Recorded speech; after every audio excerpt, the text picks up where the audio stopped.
Viva! António Gomes, sociólogo, é essa a tua profissão, a tua função, a tua formação? A minha formação. Diretor-geral da GfK Metris, é uma das principais empresas que faz estudos de opinião e também sondagens, já agora, que estão tanto na lista. Mais de 100 mil entrevistas por ano. Isto faz-se quê? Por telefone? Vais ao vivo? Como é que isto funciona? Estas 100 mil têm um breakdown entre basicamente 3 métodos de recolha de informação. Chamadas telefónicas, temos um call center, depois temos as entrevistas diretas e pessoais que podem ser feitas na residência das pessoas, ou seja, à porta da residência, mas também há entrevistas que são feitas na rua ou podem ser feitas num local específico, se estivermos a falar de teste e outras coisas afins. E depois aquilo que nos últimos anos tem sido um novo método, digamos assim, bastante usado, que é as entrevistas online. E, portanto, tudo acumulado, dados 100, 120. Mas via redes sociais também? Não, as entrevistas online é diferente. Há várias maneiras de fazer as entrevistas online.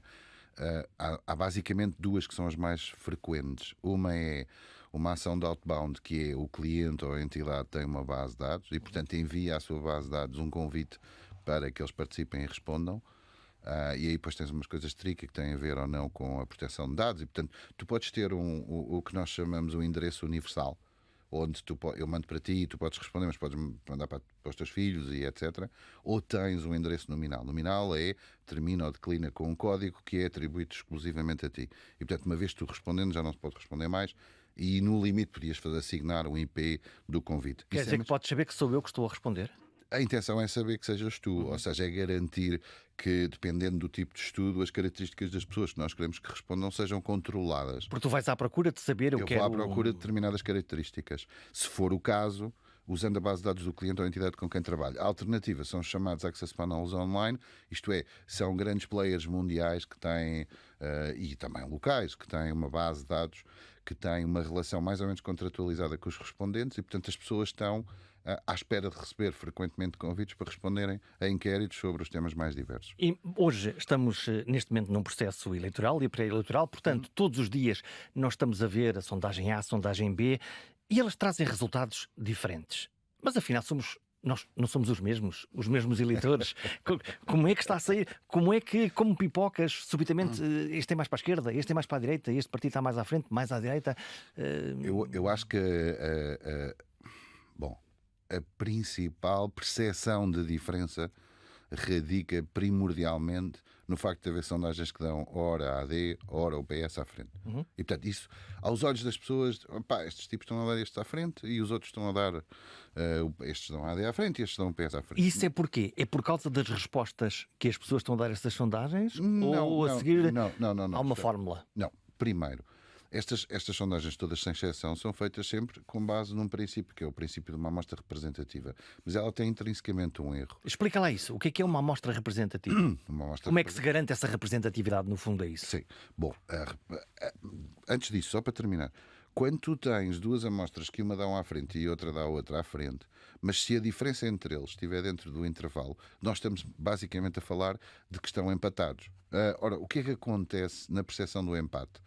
Por muito que tu tentes educar, evangelizar a causa, que é dizer, olha, ignorem a diferença de um ou de dois, as pessoas não conseguem. E, portanto, fica-se com essa estranha percepção, que era aquela que estavas a enunciar há pouco, que é, as sondagens não estão a dar as mesmas coisas, mas as sondagens estão, grosso modo, a dar as mesmas coisas. A tendência, neste momento, tu como observador das sondagens, estão a dar resultados consistentes? Entre elas estão. Porque depois tens aquela pergunta que é, alguém me liga e diz, olha, mas a sondagem X está a dar o LIVRE com isto, ou a Iniciativa Liberal com aquilo. Todas estas coisas que nós estamos a falar e que perguntam estão sempre aqui dentro do intervalo. E, portanto, tu podes de facto ter, num determinado momento, duas empresas que começam no mesmo dia e terminam no outro dia exatamente igual e perfeitamente possível que uma dê uma ligeira diferença face à outra. Mas essa diferença, que é uma diferença de percepção, não é real, na razão de que a margem de erro diz que elas estão basicamente a dizer o mesmo. Portanto, eu não estou a ver nada de muito expressivo naquilo que se chama outliers das sondagens. Agora respondendo à tua pergunta de uma forma muito sumária. As amostras são construídas com um postulado que é... na teoria da amostragem, podíamos ir atrás das chamadas sondagens, amostras aleatórias, que não é viável, porque nós não temos uma base de dados dos portugueses eleitores. Isso seria fácil, pronto, escolhíamos aleatoriamente 1000, eles respondiam no mundo perfeito, e então, bom, isto não é execuível. Não sendo execuível, nós vamos atrás daquilo que se chama a escola ou a doutrina das amostras estratificadas. Uma amostra estratificada tem um extrato. Um extrato corresponde a uma determinada variável que nós entendemos que é uma variável determinante para assegurar a representatividade da amostra. E agora, para quem não entende nada de sondagens, o que é que isso quer dizer? O que é que estás à procura? Pronto, isso que quer dizer é que eu vou forçar a minha amostra, no bom sentido da palavra forçar, ou seja, vou assegurar que a minha amostra tem uma proporção de homens e de mulheres exatamente igual à proporção de homens e de mulheres que existe na população portuguesa. Como é que eu sei o que é que a população portuguesa tem? Bom, tenho primordialmente duas fontes de informação: recenseamento geral da população e, no caso dos eleitorais, até tenho informação relativamente ao recenseamento eleitoral. Portanto, eu vou aos dados do MAI, do Ministério da Administração Interna, e diz-me que 52% dos eleitores são mulheres e 48% dos eleitores são homens. Então eu vou assegurar que a minha amostra tem esta proporção. Depois vou assegurar mais coisas, porque eu não posso ter que uma amostra representativa controlando apenas uma variável e, portanto, vou controlar outras variáveis que são especialmente relevantes do ponto de vista do investigador, chamamos-lhe assim, nomeadamente a idade e nomeadamente a região. E aí dir-te-ia que a maior parte das sondagens que são publicadas têm esta preocupação de fazer refletir pelo menos estas três variáveis. Mas há mais. Portanto, as pessoas, em princípio, tentam mimetizar, aproximar o mais possível àquilo que é o universo dos eleitores. Isso, exatamente. Então, e depois, quantas pessoas, para fazer uma sondagem perfeita, quantas pessoas é que tu precisas? Bom, aí vamos atrás de um tema que se tem discutido um bocadinho, tem a ver com a dimensão da amostra. Há quem diga, 500 não chegam, devem ser 1000, devem ser 800. Qual é o teu número? O meu número para Portugal, a população, o eleitorado português em geral, no mínimo 800, idealmente de 1000 para cima. 800 a 1000. Por azar dos távoras, o que é que acontece se desses 1000, ao invés de representarem a população e o voto que as pessoas têm na altura das eleições, por azar dos távoras, se sai um viés de que aquela população que tu escolheste de forma aleatória já me aconteceu, vira muito para a esquerda ou muito para a já direita em relação depois à realidade? Como é que é? Já me aconteceu. Há muitos anos nós fazíamos uma sondagem para um programa da Margarida Marante chamado, salvo erro, Esta Semana, com um comentário. No final do entrevistado era o Daniel Proença de Carvalho, fazia o comentário, e o que ela nos pediu na altura, há muitos anos, era uma sondagem semanal. E, portanto, todas as semanas estávamos a construir a mesma amostra com o mesmo princípio de observação. E há um dia em que, à época, não sei, tínhamos o CDS com 24% a 25%. Que, já agora para perceberes, do ponto de vista estatístico, é uma questão de tempo. Quanto maior o número de observações que fazes, maior a probabilidade de estares um outlier. O grande drama é que tu, quando fazes duas sondagens antes de umas eleições, queres acreditar que aquelas duas, nenhuma delas sai como um outlier. Portanto, se tu fizeres 10 e uma sair completamente fora daquilo que é mais provável, norma, tu podes retirar essa e ficas com as outras 9. A história, a lenda é engraçada, mas não é lenda nenhuma, é verdade. Eu conhecia a produtora do programa, a Maria Pia, e mandei, porque a Maria Marante gostava de receber as sondagens por fax, vê bem, e portanto foi enviado por fax o resultado da sondagem. E eu nunca tinha falado com ela, sempre e só por documentos escritos, e recebi uma chamada direta dela a dizer: olha, eu gostava de falar com António Gomes. Eu disse: é o próprio. Olha, desculpa lá, você está maluco? Eu disse. E aí a questão é: nós mandámos os resultados, é óbvio que tinha um comentário, uma frase a dizer: isto é. Uma coisa muito boa, que custa muito a entender para quem paga e para quem tem que tratar aqueles dados, porque a preocupação dela, mas o que é que eu vou dizer? Eu não vou publicar isso? Claro que não, isso provavelmente é um outlier. Agora, a verdade é que naquele momento, naquela semana, as variáveis que eu controlei não foram suficientes para um outro fenómeno na amostragem que é muito importante, que é, tu controlas o sexo e a idade, imagina, sexo, idade, região, habitat, que eu controlo em estudos de voto com urna. Portanto, nós na urna vamos atrás de mais variáveis de controle. Tu levas uma caixinha, levas uma urna, literalmente? Levo uma urna, para as pessoas poderem votar lá dentro. Sim, mas antes disso pergunto-lhe: olha, desculpe, reside nesta casa uma pessoa com as seguintes características, que seja homem, que seja desta idade, e eu controlei aquela porta onde eu bato corresponde a uma região, mas se eu controlar o habitat, que é basicamente o que te permite diferenciar entre o rural e o urbano, eu sei que aquela casa está num lugar que está no fecheiro dos censos do INE e que me diz que aquela pessoa vive num local que nós podemos entender conceptualmente como sendo rural ou como sendo urbano. Ou seja, imagina, vivo numa aldeia, a aldeia tem 250 habitantes, então eu vou assignar. Antes disso, eu quando lá vou, já vou procurar pessoas naquele nível de habitat, porque eu sei que no universo dos portugueses, imagina, 37%, 38% vivem em lugares até 5 mil habitantes. E as pessoas abrem a porta? As pessoas nem sempre abrem a porta. E depois entras num problema da amostragem complexo que tem a ver com as recusas. Só que, às vezes, do ponto de vista de olhar para estes números, baralha-se um bocadinho a percepção, porque diz assim: então quantas entrevistas é que fizeste? Fizemos 1000. Então e os números dos contactos? Fiz 5000 contactos. Isso é muito baixo. Tal e qual. Isso é um tema. Foi isso que eu pensei. Então, se são 5.000 contactados e apenas Porque é que 1.000... tanta gente recusou? Certo. Nos 5000 que são contabilizados, também são considerados contactos de pessoas cujo extrato já foi completado anteriormente. E já não te interessam? Já não me interessam. Portanto, eu vou àquela porta, bato e digo: olha, eu queria falar com um homem entre os 18 e 24 anos que tenha nível de instrução superior. Não temos. Não temos, pronto, mas é dado como um contacto válido e, portanto, é contabilizado como tal. Ou seja, não é só um problema da pessoa abrir a porta e dizer que sim.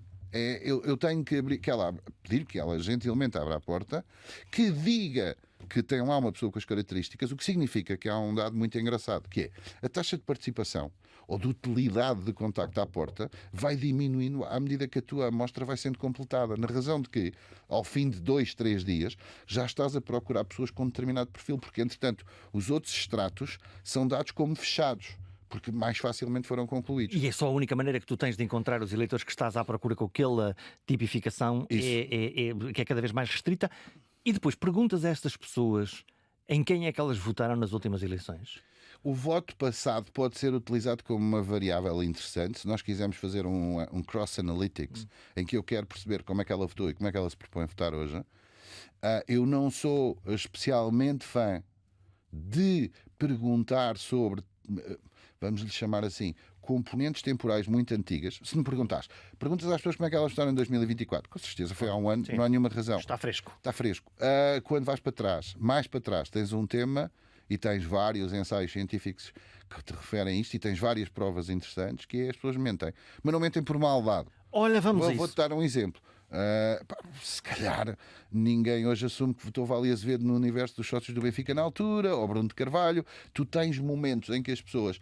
Nós quando tomamos uma decisão de votar de uma determinada maneira, depois quando o tempo avança, nós queremos nos sentir satisfeitos com a decisão. E então nós refletimos no passado a intenção de voto no momento. Eu vou-te contar um minuto uma história curiosa. Nós fizemos um teste há muitos anos, nem sequer foi na Metris, foi na outra empresa onde eu trabalhava, que foi em 1991, naquilo que acabou por ser a reeleição de Mário Soares. Nós fizemos uma exit poll, portanto uma previsão à boca de urnas, para a RTP. Na altura não havia ainda televisões privadas, 91, portanto. E então fizemos uma coisa muito interessante, que foi, pedimos às pessoas para votar como é que pensavam votar, e no verso do voto, pedimos às pessoas para elas dizerem como é que tinham votado 5 anos antes. E então acontece uma coisa extraordinária. Aquela sondagem foi provavelmente uma das melhores exit polls sempre feitas em Portugal. Portanto, tu acabas de votar na urna. Sim, sais, eu convido a pessoa para ela repetir, dizer, olha, como é que votou lá dentro, e já agora no verso coloco como é que votou há 5 anos. Ok? Portanto, a previsão foi muito boa, Soares com 60 e tal, não me recordo os números, pouco importa.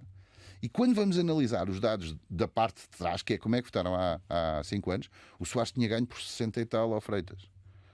O que é que acontece? Mário Soares ganhou por muito pouco a Freitas do Amaral.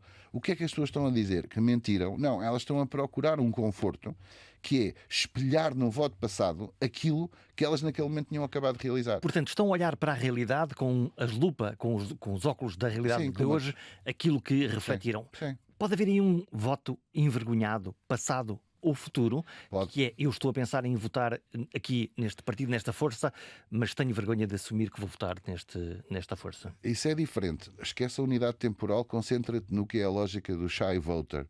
O shy voter existe, ou seja, o votante tímido.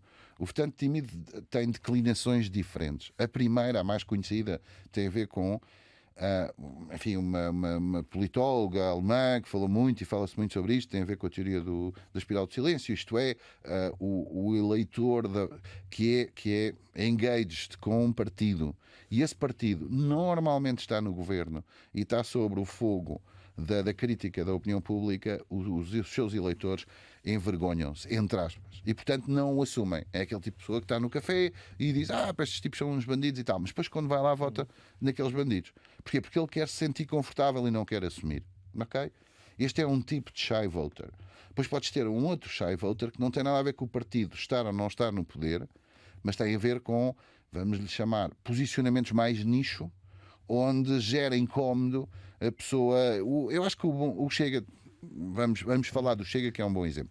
Eu acho que o Chega, nas anteriores sondagens, ou melhor, há 2, 3, 4 anos, tinha mais eleitores envergonhados do que tem hoje. Porquê? Porque o próprio processo do eleitor se envolver com o Chega na época era, digo eu, dos estudos que fiz, alguns identificavam-se com as propostas ou diziam: não, o Chega que tem razão, mas eu vou dizer nada a ninguém, mas eu vou mesmo votar no Chega.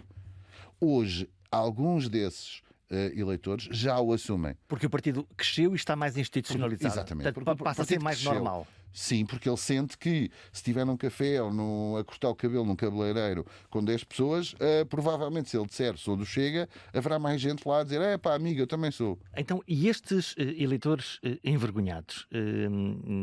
E a minha pergunta, volto atrás, é: verdade ou mentira? As pessoas respondem mesmo aquilo que pensam?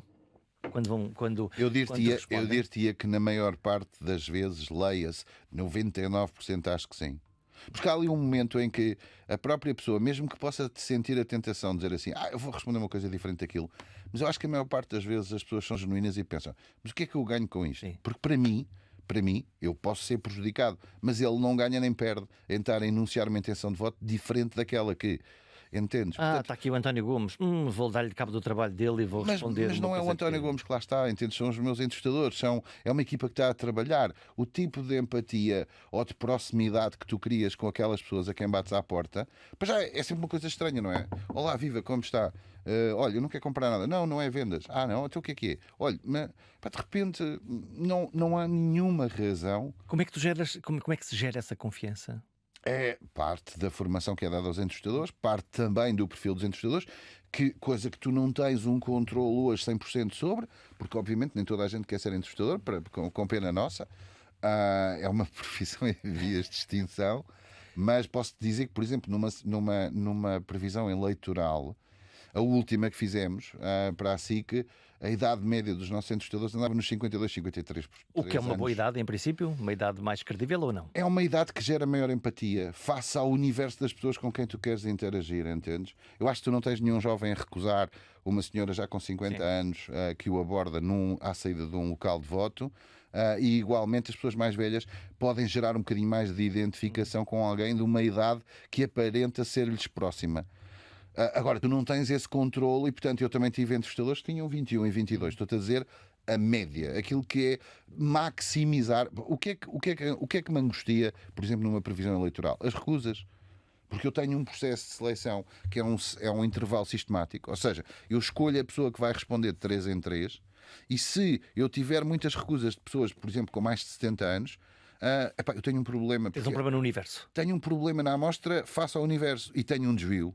E já tive demasiadas previsões, já fiz tantas, que tenho a certeza absoluta que em muitas eu testemunhei em determinadas freguesias contingências deste género. Isto é, o próprio entrevistador registou quantas recusas teve, registou tendencialmente a idade, e eu, quando vou confrontar o meu trabalho com os dados reais, tenho ali um bias e digo assim: os tipos os que recusaram tendencialmente votavam assim ao assado. Normalmente, esses são os envergonhados. Olha, no dia das eleições, que tens um dia cheio, imagino, ora roendo as unhas, ora fazendo contas, ora vendo o que é que está a acontecer, esse é o dia em que tu pões na rua o máximo número de recursos. Sim. Pões o quê? Como é que é este trabalho? Como é que tu distribuis isto? Bom, para já começa numa coisa que já está feita, que é a definição conceptual do modelo. Chamado modelo, é um jargão de quem trabalha em sondagens, ainda que fazer previsões eleitorais é mais...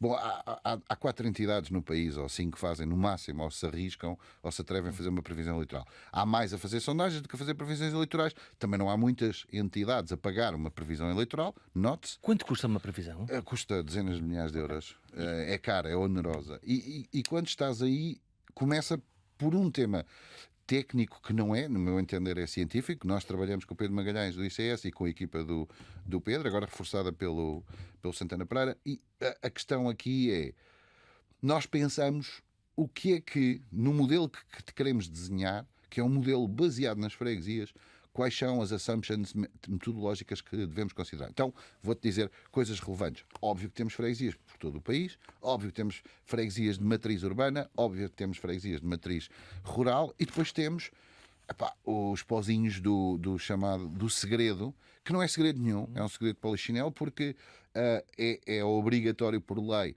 tu fazes o depósito na Comissão Nacional de Eleições para que freguesias é que vais. O meu entrevistador, os nossos entrevistadores estão credenciados na rua. Naquele dia, quando estão na rua, tem uma credenciação. Se um polícia chegar ao pé deles e disser: olha, o senhor não pode estar aqui, eles automaticamente dizem: olha, vá ao site da CNE, tem lá um número. Tens que fazer o registro prévio do sítio onde estás. Exatamente. Portanto, todas as freguesias onde eu vou ser conhecidas de toda a gente. Os pozinhos têm a ver porque é que eu escolhi aquelas freguesias e como é que eu trato os dados daquelas freguesias para que esses dados sejam representativos. E há freguesias especiais? Sim, há freguesias especiais e há um pensamento especial por trás. Vou-te dar um exemplo que é talvez um dos primeiros momentos de decisão estruturante. Há quem advogue que deve escolher freguesias que representam um círculo eleitoral respectivo, ou seja, imagina 2, 3 de Viana e depois vês o peso, o contributo de Viana. É uma boa terra. Eu sei, por isso é que eu disse Viana. Que é que achas que eu falei? Estás a falar para o não eleitor, neste caso. Exatamente. Não é? Quer dizer, sou um eleitor emocional, neste caso. Escolhes algumas, 2 ou 3 de Viana do Castelo? Sim, para representar o círculo. Em princípio, naquelas freguesias ganha quando naquele ganha o A ou ganha o B. Já te explico. Escolho meia dúzia delas de Viana para que elas representem o círculo eleitoral de Viana e depois repito o mesmo procedimento em todas as freguesias que vou escolhendo. Portanto, depois tenho Viseu, depois tenho Faro, depois Évora e Beja. E o resultado final que eu vou ter é o peso de cada um dos distritos no total da votação nacional. Que é o que te interessa. Que é o que interessa. Há quem defenda esta doutrina. Nós não fazemos esta doutrina. Nós não vamos atrás de escolher freguesias que representam um círculo que depois vai representar o total. Porquê? Porque há aqui um efeito de risco, mas eu reconheço os méritos científicos de quem pensa assim, mas há um problema que é se tu tens um erro na base, ele amplifica. Ou seja, se tens uma freguesia que tem um erro, amplificas não só para o distrito, mas depois do efeito do distrito para o total. Não é autocontida. Não. E, portanto, nós usamos, ou melhor, este é um tipo de pensamento que é feito. Portanto, são 5 pessoas à volta de uma mesa, já foi feito, já está fechado. Resmungam muito? Não, mas é um bom trabalho do ponto de vista de bora lá pensar outra vez sobre o que fizemos em 2024, sobre... Nós parametrizamos não apenas a previsão na lógica da qualidade, tivemos bem, qual foi o desvio médio, mas nós analisamos nos dias a seguir, até ao detalhe, todo aquele que foi o outcome do que nós fizemos. Porquê? Porque tu finalmente ali podes ver, tivemos bem aqui, tivemos mal ali, o que é que aconteceu, quais foram os ponderadores. Vais poder cruzar com os dados reais. Claro, e a tua sondagem. E a minha sondagem. Portanto, vou ver, tivemos um problema nesta freguesia. Porquê? Porque é que ela desvia? Ficas nervoso? Nos dias a seguir? Sim. Ou no próprio dia? Não, no próprio dia. Muito pouco, é engraçado. Há uma coisa muito gira que é tu não tens controle sobre nada, tens controle sobre a preparação prévia. Portanto, eu faço um briefing, já está marcado numa quarta-feira, numa quinta, com entrevistadores do Sul e do Norte. Estou lá 1h30 a explicar-lhes tintim por tintim o que é o que eles devem fazer, o que é um intervalo sistemático, etc, etc. Portanto, a maior preocupação... Eu tenho 2 preocupações constantes e a equipa sabe, que é, eu forço o grilo falante. Ou seja, aquela semana... há uma checklist e eu estou sempre a forçar o grilo falante, que é, eu tenho aqui um sexto sentido que me diz espera aí, mas isto foi tratado? Espera aí, mas isto foi testado? Mas espera aí, entendes? São pequenos detalhes. Tu tens que não te esquecer. Vou dar um exemplo. As pessoas votam e nós temos que contar os boletins. Os entrevistadores têm indicação para ir para um local recatado, abrem as urnas, que não são iguais aos oficiais, tiram os votos e contabilizam-nos. Já não sei, há alguns largos anos, mas há 6, 7 anos, whatever. Há um entrevistador que está a fazê-lo e há uma pessoa que passa pela rua e com o telemóvel tira uma fotografia e diz estas eleições não são legais, há pessoas que já têm os boletins de voto. Isto é um tipo de informação que a pessoa usou e abusou de uma coisa que não sabia do que é que estava a falar, mas tem que ser explicada aos entrevistadores. Eu não quero que isto volte a acontecer. O nosso trabalho é tentarmos ser o mais discretos possíveis. Vocês, quando fazem a contabilização, tenham o cuidado. Os boletins de voto são todos guardados e são todos trazidos de volta para os escritórios da empresa. Para poderes verificá-los? Para poder verificá-los e para simultaneamente não existir por aí perdidos. Agora, o que é que a gente faz e fazemos todos? Quem usa papel, porque há já quem usa tablet. Nós já fizemos experiências com tablet e com papel. Portanto, há aqui, é importante perceber que há aqui muita ciência, apesar do risco do erro. E é aí que entra o Guilherme falante. Usámos os tablets, correu bem ou não? Nós da última vez usámos tablets e papel, cruzámos e dissemos qual dos dois métodos de recolha é mais eficaz, no sentido, foi mais perto da realidade. Porque o tablet, as pessoas, eu não lhes dava um boletim de voto, eu não estava a simular a realidade. Não era a mesma coisa. Não era a mesma coisa, eu dava-lhe um tablet para a mão. Isso produziu um bias em quem? Os mais velhos tinham mais. Desculpa lá, eu nunca mexi num tablet. Acham que nós íamos automaticamente saber como é que votavam, enquanto que tu numa urna que já lá tem folhas dentro, é uma das coisas que os entendedores fazem, pegam na urna, abanam-na, para que a pessoa ouça e diga assim, ok, se eu meter lá um papel... É mais um, eles não saberão que é o meu. Isso. É sobre esses... Vamos lhe chamar, o Grilo Falante fala-me sobre isso na última semana. Quando chega ao dia, não. A única coisa que acontece normal no dia é tu tens resultados que vão variando ao longo do dia. Portanto, tens uma primeira contagem e depois tens reforços de contagem. Pronto, e os partidos não votam, os eleitores dos partidos não votam da mesma maneira e, portanto, tens ali uma graçola, entre aspas, que é, como é que isto está ao meio-dia ou à uma? Vamos imaginar, olha, não sei, isto parece isto ou aquilo, e depois às 4 muda, e depois às 6 já estás na parte específica do fine-tuning, verdadeiramente estás muito concentrado sobre os ponderadores, sobre os rácios, sobre uma série de fatores que estás a usar para o outcome final, quer dizer, ok, o resultado vai ser este e acabou. Olha, estamos em campanha eleitoral. Os estudos de opinião são um espelho da mudança ou um motor que pode influenciar ela própria a mudança? As duas coisas. São um espelho, não sei se da mudança, mas são um espelho da mudança ou do que os eleitores querem. Da realidade, sim, portanto é uma fotografia daquilo que está a acontecer. Que eu acho que interessa. Vamos lá ver, quem é que consome sondagens? Basicamente, nós, indiretamente, como eleitores, que no fundo somos audiências de meios que reproduzem e que pagam sondagens, e estas sondagens podem ser para televisões, rádios, pouco importa, e portanto nós, ávidos ou com interesse por política, vamos procurar essa informação. Então, se a última sondagem, o que é que ela deu? Ok, acho isto, acho aquilo. Opinião pública no geral ou a bolha? A opinião pública, eu acho que as duas coisas. Nós gostamos de saber como é que a coisa está. Mas não é só connosco, repara, as sondagens existem no mundo inteiro e, portanto, no mundo inteiro são feitas regularmente e a opinião pública gosta. Porque há um tema importante, as pessoas gostam de saber se mais gente pensa o mesmo que elas. By the way, deixa-me verificar. E há algumas pessoas que acham piada elas próprias tentarem acertar sobre o que está a acontecer. Antes de conhecerem a sondagem. Antes de conhecerem. Mas isso não pode dizer que, olha, se vai estar à frente ou àquele, eu se calhar nem vale a pena lá ir votar, por exemplo. Pode significar. Pode. Já lá vamos aos efeitos. Ou então a interpretação, até porque... Já lá vamos aos efeitos. Deixa-me só responder. Estes são, voltando lá atrás, a comunicação social contrata, pede, consome, tem um posicionamento naquilo que quer extrair de uma sondagem que não se limita à intenção de voto, mas de informação que é importante para perceber o que pode acontecer, mas é uma fotografia do momento. Os partidos políticos, as forças políticas têm uma utilização mais focada e aí sim, as sondagens serem utilizadas como um instrumento. O que é que fazem os partidos? Os partidos vão atrás de testar.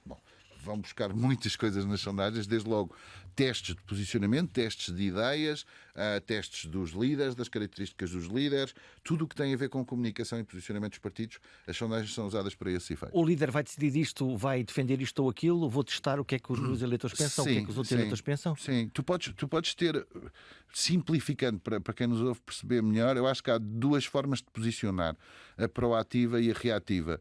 A reativa é simples de explicar, é ir aos portugueses e perguntar o que é que eles acham que deve ser feito. Quais são as prioridades do governo, o que é que devia ser feito no Conselho, o que é que o preocupa mais, etc, etc. Proativamente, tens ideias que queres testar, podem ser ideias de políticas e podem ser ideias de comunicação, que são duas coisas ligeiramente diferentes. Mas isso é uma sondagem, não, isso é um estudo. Isto é uma sondagem, é feita para um partido, como um estudo, exatamente, mas tem um cariz igual a uma sondagem, porque alguns lá no meio também tens a pergunta de intenção de voto. Ela só tem um detalhe, não é publicada, é consumida pelas forças políticas. E aí podes ir atrás de comunicação. Uma parte dos cartazes que tu vês, as ideias que estão nos cartazes, muitas das vezes têm alguma evidência baseada numa sondagem. Porque os eleitores podem dizer, olha, exatamente, é aquilo mesmo que eu penso, exatamente. e vota para aquilo. Pronto, estão a priorizar aquilo que eu acho que... Atenção que estamos a falar de sondagens quantitativas. Depois ainda tens uma layer, uma camada, onde podes ir através de focus group, ou seja, de abordagens mais qualitativas, vais mesmo atrás de detalhes de comunicação que são relevantes. Imagina, o póster de um candidato deve ter pessoas sim ou não, que idade é que as pessoas devem ter, deve ser uma ação de rua, isto é, deve ser natural na fotografia como aparece, e obviamente estou a falar um bocadinho de Montenegro. A AD optou neste momento, ou parece ter optado por hora, por imagens de situações reais, entendes? Pronto.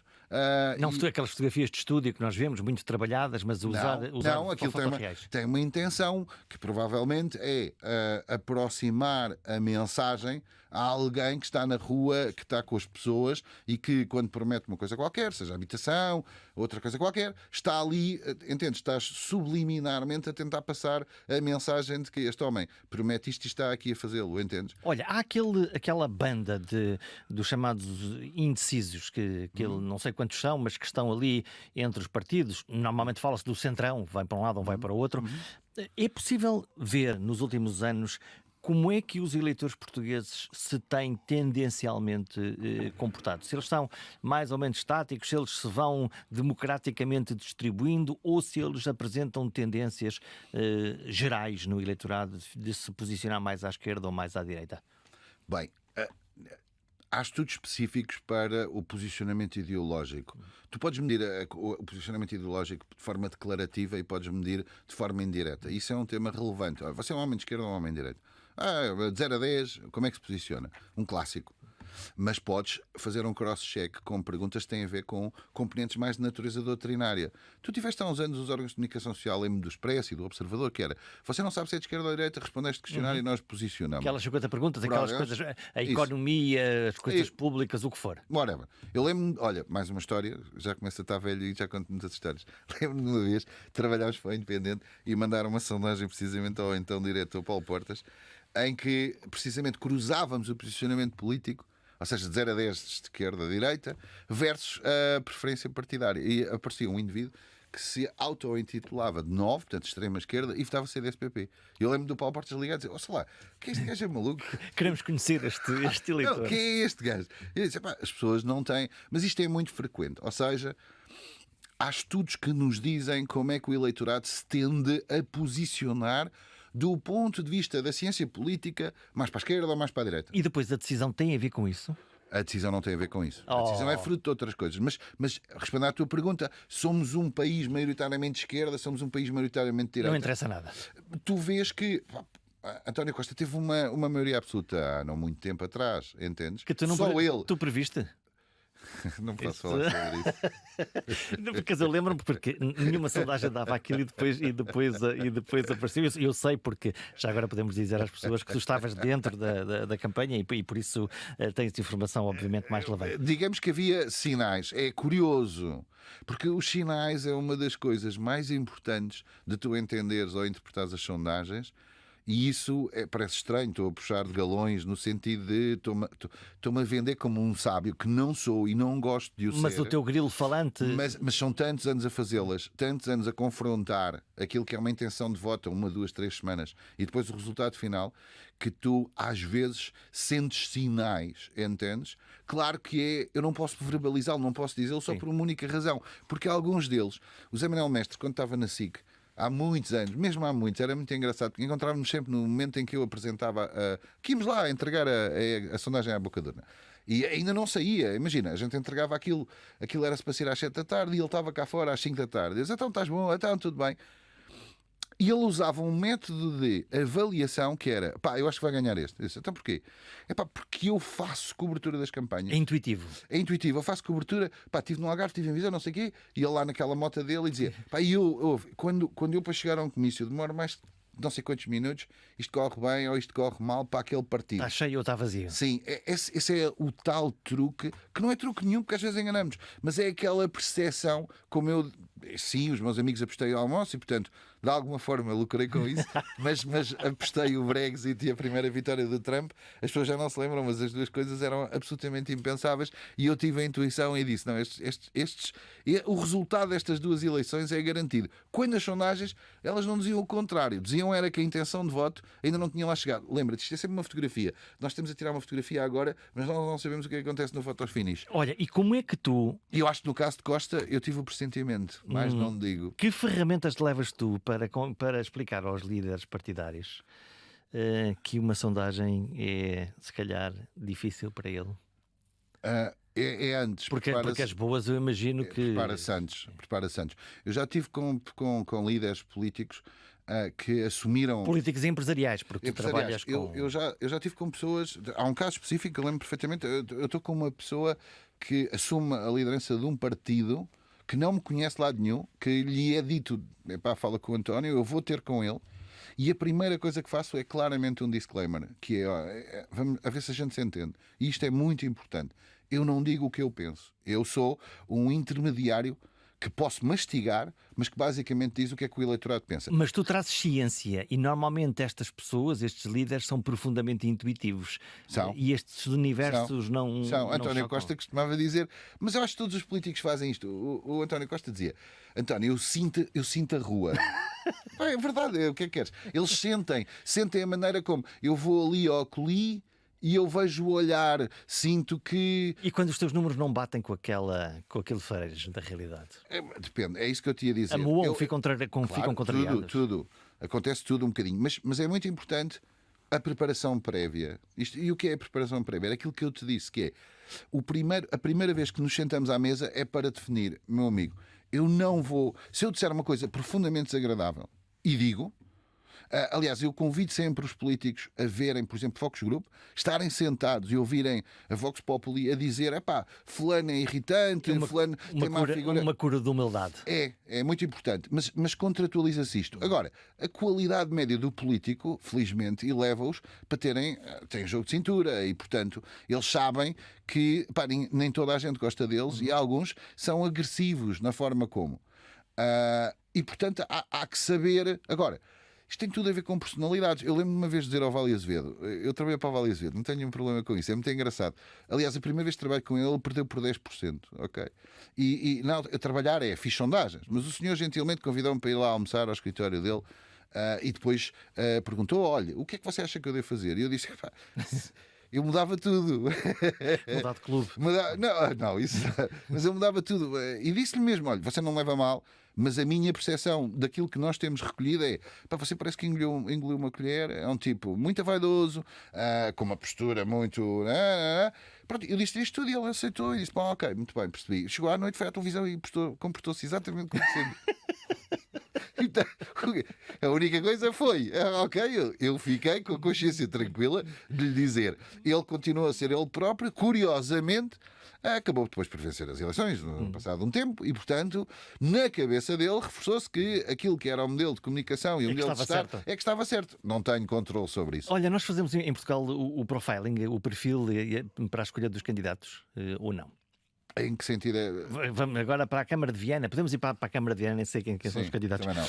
Vamos ver quem é que podem ser as pessoas que podem melhor responder a este profiling, mas é um profiling não em absoluto, ou seja, não é aberto. Portanto, já há escolhes um conjunto de nomes. Já há um pré-screening. Sim, normalmente são os partidos que tomam essas decisões, vão ponderando o peso de quem pode ou não pode ser interessante para se candidatar. Olha, estamos no tempo das redes sociais, é um novo palco da opinião pública, com tudo muito polarizado. Em que é que isso se pode estar a refletir? Estou a pensar nos eleitores mais jovens, na tribo que está a ver no TikTok e nos Instagrams. Nós tivemos um fenómeno muito engraçado nas últimas eleições, já tive a oportunidade de comentar isto noutro fórum, ou noutros fóruns, que têm a ver com o aumento significativo da taxa de participação que decorreu pela entrada, chamemos-lhe assim, sensivelmente, entrada aqui entre aspas. Mas tu tiveste mais 750 mil votantes por comparação com as eleições de 2022. Uma boa notícia. Uma belíssima notícia. A questão é, estes 750, os dados que nós temos sobre o seu perfil dizem-nos que são mais jovens, portanto a taxa de participação dos mais jovens aumentou, e depois há alguns que tinham a tendência para abster-se em eleições e que por uma razão qualquer em 2024 entenderam que deviam participar. Dito isto, esta participação do jovem, esta participação, a mobilização dos jovens decorre daquilo que eles estão sujeitos nas redes sociais a uma barragem, chamemos-lhe assim, que tendencialmente os politiza, não importa a força, mas tendencialmente os politiza e os coloca mais engaged com coisas de natureza política, eu diria que sim. Portanto, ficaram mais alerta. Portanto, Estão mais envolvidos. Esta estranho, ideia de que os mais novos não querem saber nada disto é bastante diferente bastante hoje. exagerada. É porque os boundaries, chamemos-lhe assim, da territorialidade foram ultrapassados. Os miúdos discutem o Trump. Os miúdos discutem, ou melhor, eles podem não discutir, mas são impactados por modelos internacionais de algoritmos em que de repente estão a ver a Meloni a falar, estão a ver o Sánchez de Espanha a falar. E eles são internacionais verdadeiramente, dominam línguas e, portanto, estão no universo global. Não é um tema para eles. E, portanto, eles sem saberem, repara uma coisa, isto é simples. Imagina que tu e eu recebíamos um convite para ajudarmos a capitalizar o voto em Portugal através de uma entidade qualquer lá fora. Vamos fazer uma lenda nas Ilhas Cayman, ok? É um bom sítio. É um bom sítio. E nós os dois, ok, enfim, vamos a isto. O que é que nós concluíamos há 3, 4 anos, quando tínhamos esta extraordinária nova ferramenta que são as redes sociais? O que é que tu e eu easily concluímos? Temos aqui uma oportunidade. Há um mercado que é um mercado que não está ativado, que é o mercado dos jovens. O que é que a gente pode fazer para ativar o mercado dos jovens? Bora lá ativar o mercado dos jovens. Vamos perceber como é que eles funcionam, quais as narrativas. Se queres saber, eu posso estar enganado no que vou dizer, porque obviamente não tenho fontes, mas não quero abrir o jogo todo. Mas uma parte, provavelmente, da dívida de Trump relativamente a Musk é porque o Musk é que lhe venceu as eleições. E a mim contaram uma história recentemente que ela resonates, como diz em inglês, ou seja, parece-me bastante razoável. É uma coisa muito engraçada, que é a conquista de um eleitorado, ou a ativação de um eleitorado que estava órfão. O eleitorado em questão eram jovens, masculinos, brancos, até aos 25, 26 anos, que aparentemente, no mundo de polarização no eleitorado norte-americano, não tinham elementos de identificação com ninguém. Tinham algumas características, uma delas eram heterossexuais straight assumidos, não gostavam da confusão nem do excessivo discussão em torno da orientação sexual, e eles tinham uma característica próxima deles que era pornografia, consumo de pornografia e de gaming. Okay. Misturaste tudo. E Musk faz uma coisa extraordinária, isto foi o que me foi contado, que é quando ele liberta o controle sobre o Twitter, sobre a possibilidade de aparecerem imagens de pornografia ou de imagens de mulheres seminuas, como queiras. Chegou a este alvo. Chega a este alvo de uma maneira extraordinária, que é, vai ao universo do gaming, onde eles jogam online e tudo mais, começa a passar mensagens que inicialmente não funcionam, a dizer, olha, o Twitter abriu à pornografia, os putos inicialmente, porque ela sabe, sei lá, aquele título X, não ligo, mas vai massificando, e quando eles lá vão, acontece uma coisa extraordinária, vêm, não sei se nudez, pouco importa, mas o que quer que seja que vêm algo que tem interesse. Vêm algo que tem interesse e acham piada, e se tu fizesses o scroll, isto foi-me garantido, em 99% das vezes a imagem, o que te aparecia a seguir era o Trump a falar. E, portanto, é uma maneira de expor um candidato e uma ideia a um interesse que as pessoas já lá têm. E é um público que não conseguia chegar a ele. Portanto, coloca-me uma imagem de uma mulher nua, coloca miúdos a irem ao X verem só porque querem ver, e de repente tu fazes o scroll e aparece-te o Trump a defender as suas ideias, e tu de repente, 1, 2, 3, 20 vezes ele vais com aquilo, começas a ativar um eleitorado. E diz-se que este foi um dos milestones que Musk ajudou via Twitter. Para fecharmos esta conversa, é a penúltima pergunta. A inteligência artificial vai dar cabo disto tudo ou vai salvar isto tudo? Vai dar cabo disto tudo. É a tua terra. Mas não vai dar cabo das sondagens, vai dar cabo de uma coisa bastante simples, que é, vão existir modelos cada vez mais sofisticados de comunicação, onde tu cada vez menos tens controle e não te apercebes. Deixas de saber a fronteira, onde é que está. Não sabes onde está a fronteira. Olha, não te vou perguntar em quem é que tu vais votar, mas vou-te perguntar... Sabes que eu não voto na maior parte das vezes. Ah, é? Porque estou a trabalhar. Pronto, ok. Aliás, houve um dia alguém que me disse uma coisa extraordinária, que foi, a primeira previsão eleitoral que eu fiz foi precisamente, salvo erro, essa de 91 no Mário Soares, não tenho a certeza, ou foi uma em 89 em autárquicas, não me recordo. Sei que estava a fazer trabalho de terreno, fui para Faro, e depois, obviamente é fardo, não me dei ao trabalho, vir para Lisboa para votar. E depois há uma altura que um dia alguém me avisa e diz-me assim: olha, tu tens que votar, porque se tu não votares até aos 34, depois não te podes candidatar a presidente. E está. E eu, olha, espera aí. Perdemos um candidato. Não, mas eu fui votar. Agora podes só votar, para ter a certeza. podes votar antecipadamente. Mas não era essa a pergunta que eu tinha para te fazer. A pergunta é: tu, quando vais votar, votas racionalmente ou emocionalmente? Eu tenho uma lenda do meu voto comigo e, portanto, em casa já falei sobre isto. Eu tenho uma coisa que me incomodou muito, que foi perdi a primeira eleição que votei, perdi. E eu votei pela primeira vez, assumo publicamente, só a minha casa é que sabe disto, votei a favor do aborto do primeiro referendo. Okay? E ganhou o não na primeira ganhou o eleição. não. Eu fiquei muito zangado, porque depois os estudos subsequentes, dos quais eu próprio intervi, eu não gosto de dizer a palavra aborto porque ela tem uma carga negativa, a despenalização Da interrupção voluntária da gravidez, descobriu-se que os homens tinham decidido não ir votar. Ou seja, os homens acharam que a interrupção voluntária da gravidez era um problema das mulheres. Okay? Que é assim uma coisa somewhat strange. Pronto, isso levou-me a racionalizar demasiado, no sentido, eu só voto para ganhar. Portanto, se não vou lá, é porque sei que vai ganhar alguém com quem eu não me identifico doutrinariamente e, portanto, a minha abstenção, a minha participação em si mesmo explica tudo o que vai acontecer. António Gomes, muito obrigado. Nada, Jorge, foi um prazer. Tchau.